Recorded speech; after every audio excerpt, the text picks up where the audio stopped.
Herzlich willkommen! In diesem Video zeigen wir euch unser gemütliches Ferienhaus am Wald.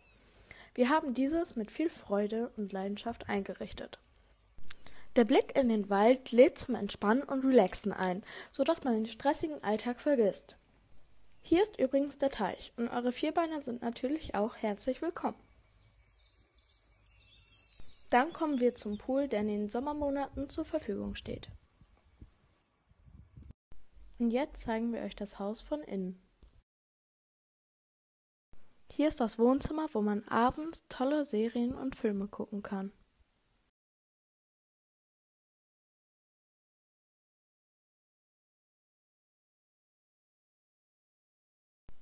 Dann kann man vom Ess- und Wohnzimmer ins Grüne schauen.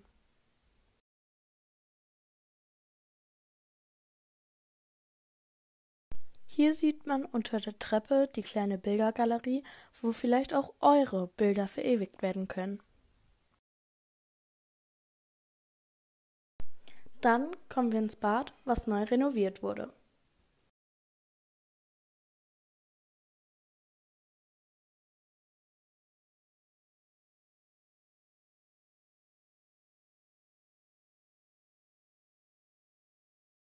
Natürlich gibt es auch eine Küche, wo man tolle Gerichte kochen kann.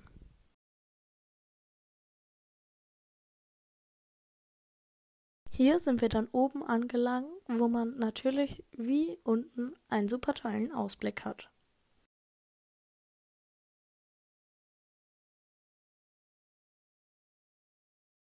Dann sieht man hier das 1,80 x 2 Meter Bett. Dann kommen wir auch schon zum Ende des Hauses, wo man ein ausziehbares Bett und noch ein normales Boxspringbett sehen kann. Wir freuen uns schon auf euch. Bis dann!